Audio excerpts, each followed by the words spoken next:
Alright, I made another video where I was very angry. Maybe I'll post that privately and my Patreon subscribers can get to see that 1-minute video of me very angry, and I'm still very angry, and I'm angry at myself.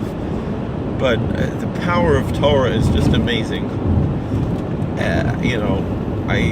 There's this app on the phone called Daily Siyum. I highly recommend anyone to download it. It's an amazing app. It's actually Rabbi Fishbane's nephew from his yeshiva, where they made this app, and also plenty of emails that come out every day with chizuk and with Torah and everything. Tremendous things. So the idea behind Siyum Daily is that there is a theory that has pretty much been accepted in most of the Jewish communities as a tradition, that you can make a communal Siyum, meaning to say that just like, with a Sefer Torah, for example, if one letter is missing, the whole Sefer Torah is no good. So therefore, if you write just one letter, you have fulfilled the mitzvah of writing a Sefer Torah. So too, making a Siyum, whether it's on all of Shas or just whatever, or just even one Masechta or all of Tehillim, whatever, people will divide up amongst each other, and this is becoming more and more popular in many communities to have such a thing, where communally make a Siyum. And so there is this app that they'll give you every day a Mishnah and every day a Kapitel Tehillim, a psalm. And whatever you sign up for, you promise to do it every day. On this app, what they do is they give you the same psalm every day for a whole week, and the same Mishnah every day for a whole week. And you learn that Mishnah. It's as if you finished the whole Mishnayos, because communally, among all the people who are on the app and so forth, and they have some kind of algorithm, whatever, that you finish the whole Mishnayos. Even though I finish Shas Mishnayos personally twice a year, but I also have the schus communally of finishing Shas Mishnayos every day that I am on this app. And then you press a button to say that you learn the Mishnah, and the same thing, there's 150 Psalms, it's not as difficult, but to finish all the Psalms, to finish all of Tehillim by saying one Kapitel Tehillim every day. Once I got Psalm 119, and they don't give you the whole Psalm, they give you, a few verses, so they divide that one up among people, but all the other Psalms, so I guess, I think they divide Psalm 119 into 3 pieces, or 4 pieces, so I don't know. So if it's 152, 153 people, whatever, and obviously I'm sure there are more than that who are on the app, so they probably, on the app itself, they're finishing Tehillim many times, and probably even Shas Mishnayos at least once, I'm sure, and it may be more. So the psalm that I got this week was Psalm 109, which is a very tough psalm. And you see David HaMelech, King David, is like fighting with himself about feelings that he has about his enemies, about how he really loves them, but he can't handle how they've abused him. I think about President Trump, how he's being abused, and he loves this country, and he loves the people of this country. I think he even really truly loves the people who hate him and cares about them and wants them to be successful and wants to protect them from themselves, really by giving them freedom instead of taking the power for himself, which is what government has been doing since Woodrow Wilson, and really even since Teddy Roosevelt. And you can really even go a little bit further back, and returning the power back to the people where it's supposed to be. Anyway, that's off topic here, but it's on topic and off topic. Then there's also Tanya. I'm not a Lubavitcher Chassid, but Tanya, that belongs to the whole Klal Yisrael. It doesn't just belong to Chabad. I remember Rabbi Weinberger once said on Yutes Kislev, he said, the void of Yud-Tes Kislev is setting the captives free. He said, because people think that, I mean, I'll say exactly what he said. People think that the Tanya belongs to Lubavitch, and they think that Rav Soloveitchik belongs to the modern Orthodox, and they think Rav Kook belongs to the Zionists, and they think the Satmar Rav belongs to the Sapir Hasidim.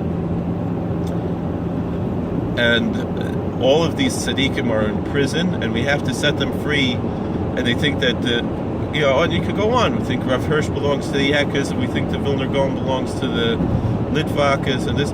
And he said we have to set the tzaddikim free. We have to learn everything from everybody. People think the Ben Ish Chai belongs to the Sfardim, or Rav Ovadia Yosef belongs to the Sfardim.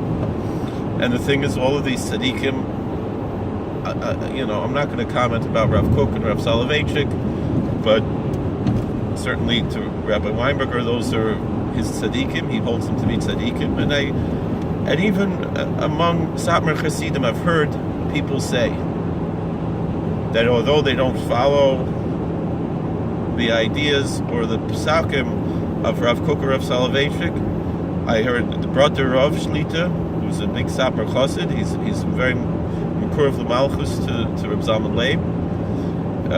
He was a good friend of mine, brother Rav, very chashuv yid.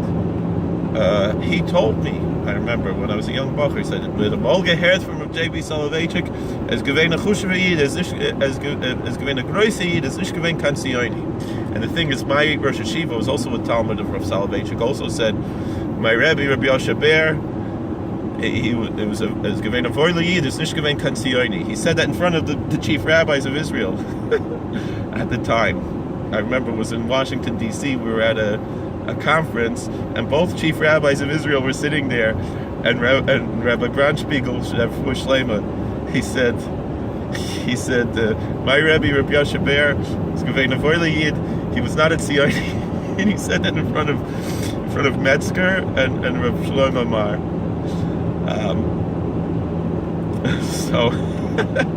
And the thing is the same thing. Maybe I shouldn't say who I heard it from, but I heard it from more than one person from the Satmar community who said that Rav Kook was an Ehrlich Yid, but he was mentally ill, and so therefore, and he knew how to learn. He was a big Talmid Chacham, but he had issues, so that's why he couldn't be relied on essentially for a psak halacha type of idea, or for a psak in Ashkofa and so forth. But that doesn't take away from who he was as essentially as a tzaddik. There are many tzaddikim who are not poskim, who are not rabbonim, and the Rebbe Zusha was a tremendous Talmid Chacham, but he didn't let people know, type of thing. And every now and then it would come out something, and they would ask him, how do you know this from Yerushalmi? He said, Zisha doesn't know the Yerushalmi. Zisha knows where the Yerushalmi got it from, And Mistama, that part is true, because not very many people learned Yerushalmi. So Mistama didn't learn the Yerushalmi, but he knew where the Yerushalmi got it from because it was tzidkis, meaning he got things, So I should wear a tie at work today because we have some kind of meeting or something. So anyway, and we're stopping because there's a school bus now, so I can put on a tie. So I don't have the top button on this shirt. I feel like such a dork. Anyway, what did I really want to talk about today? Maybe I should even make a separate video about that. But I can't. But anyway, the Tanya, it was interesting. I was listening to what's that guy's name? Dennis Prager.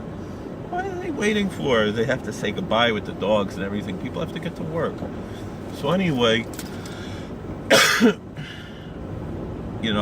Dennis Prager was talking. Oh, I gotta. It's good. I don't even really look at these videos usually, but I gotta fix my collar, right? I want to get a clergy collar.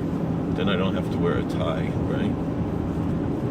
Because Rabbi Abraham Cohen, from Cincino, the Cincino Chumash, which I wish I had my Zayda's Cincino Chumash. I don't know where that is, because he wrote notes in it. Maybe I do have it, I don't know. But Rabbi Cohen from Cincino, from Jews College, there's a picture of him. He was clean shaven. You don't see any Zecher of Yamakon, and he had a big vicar's collar. So the rabbis also wore collars, because the collar, people think the collar is a Catholic thing. It doesn't come from the Catholic Church. It actually comes from England, that all clergy, no matter what religion you were, even I would assume if they had Muslims in England at that time, I'm sure, and they must have had a mosque with the imam probably also wore either a collar or maybe preaching bands. A lot of rabbis wore preaching bands in England also.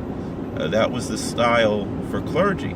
And to today, rabbis in England from the United Synagogue wear robes, they still wear a necktie, but they wear canonical, they call canonical robes.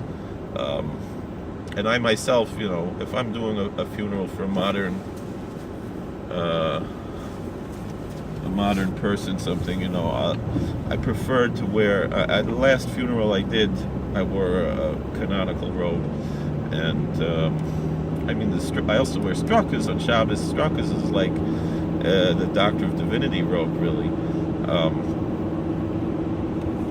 But if you look at it, it's very similar. But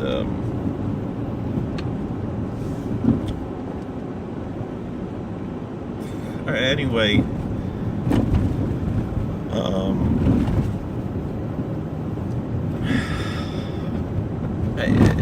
so Dennis Prager was talking. He said, in all his 18 years in yeshiva, he never heard of unconditional love, and he thinks unconditional love is a new idea. He says love is supposed to be conditional. And I remember how long did I learn in yeshiva? Let's see, 10th grade, 11th grade, 12th grade, first year in yeshiva in Eretz Yisrael. After 12th grade, it was half of 12th grade also, but whatever, that's 4 years. 10 years I learned in yeshiva. And so I learned in yeshiva less than Dennis Prager, and yet I did hear about unconditional love. I remember Rabbi Weinberger told, and again, you can question the Hasidic movement, but Rabbi Weinberger said that the Baal Shem Tov said that that God loves the biggest sinner more than any father ever loved his son in history, and probably more than all the fathers in history put together ever loved their sons.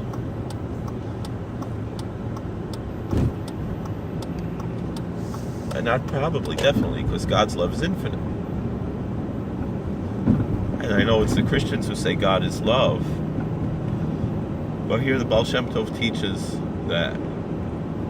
I know a lot of the secular scholars have compared the teachings of Christianity with Chasidus, lahavdil.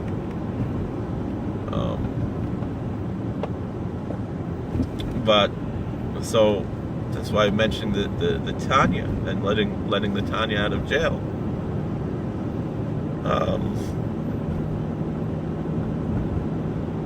That today's chitas, because I've been doing that for 30 years.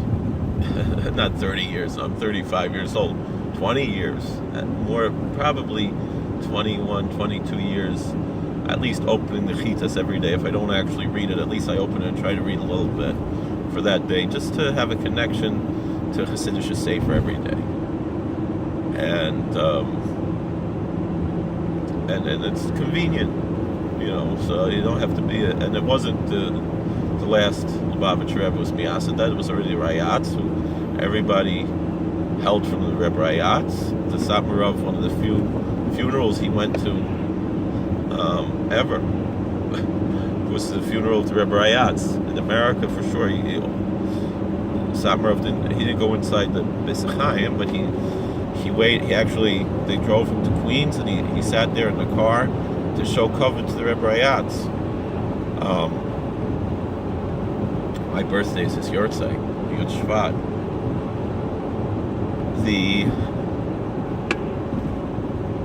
And I think it was the Rayatz who established the Chitas, and I don't do the Chumash that way. I follow the old way from the Ariya Kodesh, from the Chok Yisrael, as far as doing Shnai Mikra. But the Tehillim, again, I at least try to open it, look at it, and then the Tanya, and he speaks there about how you can simultaneously love someone, hate someone, and love someone, and how the love is actually will lead you to have mercy, which will conquer the hate, and how the hate. The only time when David HaMelech said that I hate someone with an everlasting hatred, with the ultimate hatred, is only, Tachlis and Sinas Inesim, is only talking about Apikorsim who have no share in the God of Israel. They don't have any chelik v'lakal Yisrael. So, Loach Yisrael. So I remember Rabbi Shapiro, he said something about that Dennis Prager's not Apikoros. Why should we care what he says? But I wonder, is he a halachic Apikoros or a colloquial Apikoros? He's obviously a colloquial Apikoros. In the sense how Sans Harav said that if you don't believe that the Orach Chaim HaKodesh was written Baruch HaKodesh, then you're Apikoros. But there's a difference between a halachic Apikoros and which is an atheist. He obviously isn't an agnostic. I would also say he obviously isn't is halachically an Apikoros. A dualist or a polytheist, obviously he isn't that either. These type of issues. He's obviously someone who is chayv of Torah. He's not frum, so he's a posheya. He's not a mumar lahachis. Maybe he's a mumar l'teyavo, and I don't know what his ideology is. If he's a mumar l'teyavo, and we have to love him. It's mumar lahachis. That's. So I want to call Rabbi Fishbane. He's probably a minion already, so I'm not going to call him. I do have to call my mom. I don't know. I didn't get to the subject I want to talk about, which is the importance of supporting your local shul, and how guilty I feel about davening in minyanim in people's homes when it's convenient. And I'll just put it this way simply, Bekitzer, maybe I'll be marach a little bit more, is that I wouldn't be frum today, most likely, if Rabbi Fishbane wasn't there to have his shul open all year. Because I hear people in the community say, well, why didn't he just spend the whole year in Muncie and then just have the shul in the summer, the way they have in Swan Lake or whatever? And the answer is, if he had done that, where would I have gone that Purim 21 years ago to hear the Megillah, and then that Shabbos HaGadol, and then start going for Shabbos after that, if he wasn't there?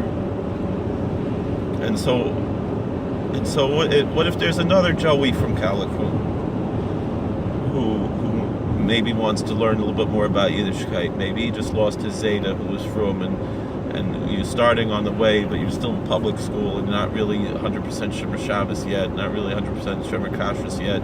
Maybe you're working your way up and you're trying, and you don't even know. You come to shul on Purim morning, you don't know, do you wear tefillin on Purim or not? That type of thing. And and I'm there, and I pick up a book from Rav Victor Miller, and start reading it, and I'm like, whoa, what is this? I remember after that, thanking Reverend Victor Miller, and the truth of the matter is, not to toot my own horn, it's not an accomplishment of mine, it's an accomplishment of Rabbi Fishbane. But Rabbi Fishbane called Reb Shmuel Brog after Rev Miller was nifter and told him the story, and so he mentioned it at the Levaya, and it's written up in one of the magazines I might have somewhere. There was a boy in Callicoon, New York, who picked up Rev Miller's Sefer, and it changed his life. And so where are we going to be if people are just too lazy to walk 15 minutes to go daven in a shul, and they have to make a minyan in their house because they're too lazy to walk to shul and be there for the community, just in case there might be a Joey there. And the thing is, there is a kid who lives a block away from the shul who comes to shul pretty often. We made his bar mitzvah in the shul, and maybe something's going to happen with him. Maybe, and if not, the mitzvahs he does when he's there in the shul, it's worth it. Even if he's not going to put on a black hat someday, even if he's not going to wear tzitzis every day, even if he's not going to be a Shomer Shabbos, but he remembers he's a Yid for the rest of his life when he goes to college or something, and he's thinking maybe to intermarry, but he remembers, I've been going to shul all these years. I have to marry a Jewish girl.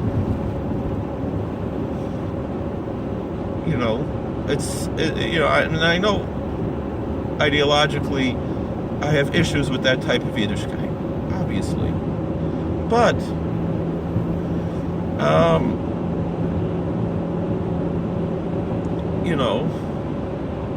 maybe, I don't know.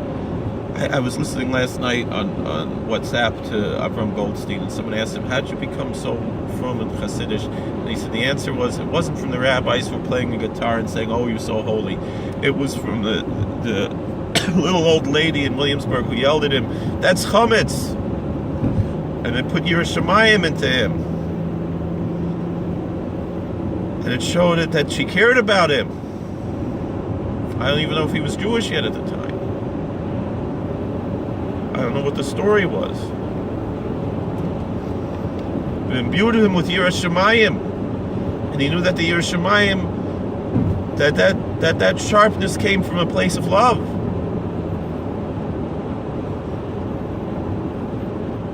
And that's what's the real love. And it gets back to what it means, unconditional love. Unconditional love doesn't always mean that you're giving a hug. Sometimes it's tough love. And so when Dennis Prager asked about this unconditional love, so did God love all the people that he killed in the flood? Yes, he did. Did God love, it's the story of the Ben Sarah Mara. Ben Sarah Mara, the laws in Deuteronomy of the wayward son, even though the Talmud says it never was and never will be.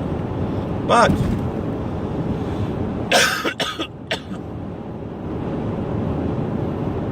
the wayward son, why did they execute him before his bar mitzvah? Because let him die when he's still innocent and go to heaven, go to Gan Eden. And yes, Jews believe in heaven. New York Times or CNN or whoever idiot said Jews don't believe in heaven. What kind of nonsense? Better let him go to heaven innocent than he should be an adult and have to and be responsible for his actions. And so sometimes an execution is an act of love.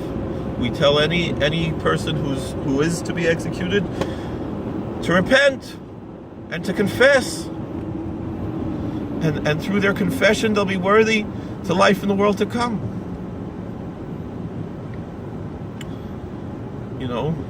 Yesterday I met a murderer, someone who the stories on the news and everything, and my wife likes to listen to podcasts about murders and hearing how they caught the murderer and forensic laws and everything.